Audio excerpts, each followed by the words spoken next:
40 करोड़ बेरोजगारों की फौज मोदी जी ने खड़ी कर दी है और उत्तर प्रदेश उसका सबसे बड़ा गढ़ है।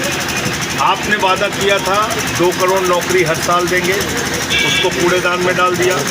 बाबा जी ने कहा था हम 13 लाख नौकरी हर साल देंगे, उसको कूड़ेदान में डाल दिया। और कहते हैं 45 लाख करोड़ रुपए का इन्वेस्टमेंट उत्तर प्रदेश में हो गया। तो अगर इन्वेस्टर समिट में 45 लाख करोड़ का इन्वेस्टमेंट हुआ तो रोजगार कहाँ गया? अगर 45 लाख करोड़ का इन्वेस्टमेंट हुआ तो 45 लाख नौकरी तो मिलनी चाहिए थी, नहीं मिली। तो इसलिए ये लड़ाई हमारी है, रोजगार दो वरना 10,000 दो। अगर आप रोजगार नहीं दे सकते तो 10,000 रुपये महीने बेरोजगारी भत्ता दीजिए और नौजवानों से 2 घंटे हर दिन आप काम लीजिए, जिससे कि वो अपनी आमदनी भी कर सके और अपनी पढ़ाई भी आगे कर सके। नंबर 1। दूसरी बात, आज सामाजिक भेदभाव उत्तर प्रदेश में चरम पर है। कहीं पिछड़े वर्ग के लोगों का आरक्षण खाया जा रहा है, कहीं पासी समाज के बुजुर्ग को अपमानित किया जा रहा है, कहीं आपने देखा कि कथावाचक की चोटी काट ली जा रही है। तो ये सब जो घटनाएं हैं ये मन को बहुत व्यथित करती हैं। इसलिए संविधान का जानना बहुत ज़रूरी है, लोगों को अपने अधिकार के बारे में पता होना बहुत ज़रूरी है। इसलिए संविधान की शिक्षा सारे विद्यालयों में अनिवार्य की जाए, चाहे प्राइवेट हो और चाहे सरकारी। तो ये 2 मांगों के साथ हमारी पदयात्रा चल रही है। मंत्री को लेकर के संजय जी आपके ऊपर मुकदमा दर्ज किया गया है। देखिए, मैं तो जब रोज़ सुबह उठता हूँ तो ये सोचता हूँ भाजपा किस राज्य में हमारे खिलाफ कौन सा मुकदमा दर्ज किया है। हमारे खिलाफ रोज़ मुकदमा दर्ज किया करते हैं, कोई उसमें दिक्कत नहीं है। मुकदमा आप करते रहिए, लेकिन आपको मणिकर्णिका घाट तोड़ने का पाप हम लोग करने नहीं देंगे। आपको हिंदू धर्म की आस्था पर चोट पहुँचाने का पाप और गुनाह हम नहीं करने देंगे। और ये वीडियो क्या हमने बनाई थी? वहाँ के स्थानीय साधुओं ने बनाई थी। वो जो साधु हैं वो AI जनरेटेड वीडियो नहीं बना सकते। शिवम शर्मा जी या जेटली जी या एक और सज्जन है, उनका भी मैंने देखा था, उन्होंने भी वीडियो बनाया। कोई वीडियो हम लोगों ने डाला और वहाँ पे मंदिर तोड़े गए हैं। माता अहिल्याबाई होलकर जी का मंदिर तोड़ा गया, उनकी प्रतिमा खंडित की गई। जिन्होंने काशी विश्वनाथ मंदिर का जीर्णोद्धार कराया, जिन्होंने मणिकर्णिका घाट का जीर्णोद्धार कराया, आपने मणिकर्णिका घाट तोड़ दिया, मणि तोड़ दी। और इसके बाद आप बेशर्मी के साथ कह रहे हैं, झूठ बोल रहे हैं कि ये AI जनरेटेड वीडियो है। आपने मेरे ऊपर FIR दर्ज कर दी।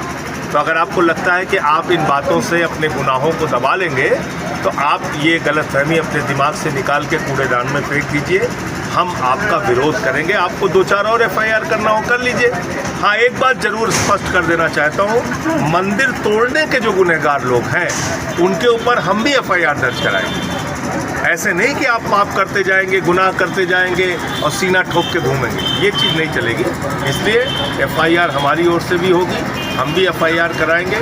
बाकी ये तय करना काशी के लोगों का काम है और उत्तर प्रदेश और देश के लोगों का काम है कि इन गुनाहगारों के साथ क्या बर्ताव करना है, कैसे इनको सज़ा देनी है, क्योंकि लोकतंत्र में जनता ही मालिक है। आज आप कल्पना कीजिए, यही एक ईंट किसी मंदिर की TMC के राज्य में टूट गई होती या आम आदमी पार्टी के राज्य में टूट गई होती या DMK के राज्य में टूट गई होती, पूरे देश में भाजपाई आज दंगा करा देते। लेकिन आपको, क्योंकि आप भारतीय जनता पार्टी हैं, आपको कुछ भी करने की खुली छूट है। मंदिर तोड़ने की, मंदिर ध्वस्त करने की। आपने काशी कॉरिडोर के नाम पे सैकड़ों मंदिर तोड़ दिए। आज भी शिवलिंग पड़े हुए लंका थाने में। जगत गुरु शंकराचार्य स्वामी और मुक्तेश्वरानंद जी ने FIR दर्ज कराई थी। आपको इतनी भी शर्म नहीं है कि आपने कुंभ के मेले के दौरान आपने जगत गुरु शंकराचार्य स्वामी और मुक्तेश्वरानंद जी के ऊपर, उनके लोगों के ऊपर हमले कराए। किस तरह से चोटी पकड़ के खींचा जा रहा है एक साधु। आपने धर्म का मजाक बना दिया है। आपको कुछ भी करने की छूट है। तो इसलिए ऐसी घटनाओं का और ऐसी बातों का तो हम विरोध करते रहेंगे। आज क्या मुक्तेश्वरानंद जी का, स्वामी जी का क्या अपराध है? वो सिर्फ यही कह रहे हैं कि गौ हत्या बंद होनी चाहिए, गौ हत्या बंद होनी चाहिए। सिर्फ गाय की बात कर रहे हैं, इसलिए आप उनको भी प्रताड़ित करने पर लगे हुए। ये बहुत ही शर्मनाक घटना हुई है कल जो कुंभ में हुआ। आपने TMC की बात की संजय जी, TMC के ऊपर भी आरोप लग रहा है कि जिस तरीके से IPAC के ऑफिस में AD ने छापेमारी की और वहाँ उसको धमकाने का काम किया गया, अधिकारियों को धमकाने का काम किया गया, तो क्या ये सही है? देखिए, ईडी और सीबीआई अगर किसी भी राज्य में जाएगी तो उस राज्य की एजेंसी को सूचना देगी। आप कोई गुंडे नहीं है किसी के राज्य के अंदर घुस के आप जो मन में आया करेंगे। सब जगह के लिए नियम कानून है ना, एक संघीय ढांचा है इस देश में ना। हिटलर का राज थोड़ी है कि कहीं से भी कोई एजेंसी आएगी आपके घर में सीधे घुस जाएगी। आपको उस राज्य की एजेंसी को, राज्य के अधिकारियों को सूचना देनी चाहिए। आप वो काम करते नहीं, आप घुस गए कहीं भी, ये ठीक नहीं है। पंडित धीरेन्द्र शास्त्री ने कहा है कि अगर आपके बच्चे वेद नहीं पढ़ेंगे तो जावेद और नावेद बनकर पैदा होंगे। आपकी प्रतिक्रिया? तो पंडित शास्त्री जी ने रहीम के दोहे पढ़े हैं कि नहीं पढ़े हैं? रसखान के दोहे पढ़े हैं कि नहीं पढ़े हैं? उनको बताइए कि रहीम और रसखान कौन थे, उन्होंने राम पर और कृष्ण पे क्या दोहे लिखे, जिनको पढ़ के लोग बड़े हुए, ज्ञान प्राप्त किया जिन्होंने। पता नहीं वो कैसी बात है। बीजेपी नेता कपिल अग्रवाल ने अभी बयान दिया है, उनका कहना है विपक्ष को अब धर्म याद आ रहा है, अभी तक अयोध्या और काशी की याद नहीं आई।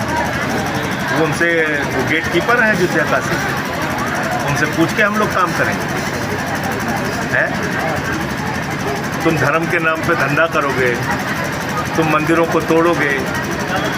भाई जो मणिकर्णिका घाट का मंदिर तोड़ा गया, इसके बारे में सुमित्रा महाजन जी ने बयान दिया। वो तो आम आदमी पार्टी के नेता नहीं है ना, लोकसभा के अध्यक्ष थी, बीजेपी की नेता हैं, उन्होंने विरोध दर्ज कराया। रविंद्र जायसवाल जिनका बयान आपके कैमरे में दर्ज होगा, वो कौन है? वो तो भारतीय जनता पार्टी के नेता हैं, मंत्री हैं। उन्होंने कहा गलती से टूट गया। अरे भैया गलती से आप मंदिर तोड़ दे रहे हो, आपको पता नहीं है कुछ? ये लोग कौन है? तो बीजेपी वाले। एक अधिकारी का बयान मेरे पास है, बीबीसी पे उसने बयान दिया, वो कह रहा है वो तो ढांचा था। कलेक्टिविटी बता तो वही बात हो गई, ये तो वही बात हो गई,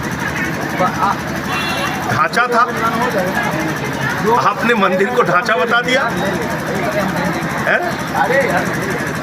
ऐसे पाप और गुनाह करने की हम लोग आज़ादी नहीं दे सकते और इसके खिलाफ लड़ेंगे। अच्छा, ओम प्रकाश राजभर ने आरएसएस बना ली है, अपनी एक संगठन बना लिया, लाठियाँ बांटी है। क्या लगता है बीजेपी और आरएसएस के बीच के जो तमाम बातें उठती हैं, कहीं उसका फ़ायदा राजभर उठाना चाह रहे हैं, भविष्य के लिए कुछ और सेफ प्लानिंग कर रहे हैं? देखिए राजभर जी ने अपनी कोई आरएसएस बनाई हो तो अच्छी बात है। उसमें कम से कम पिछड़े वर्ग के लोग, दलित और इन लोगों की एंट्री हो जाएगी, आदिवासियों की। लेकिन जो ओरिजिनल वाली आरएसएस है बीजेपी वाली, उसमें दलितों, पिछड़ों और राजभर के लिए कोई जगह नहीं है।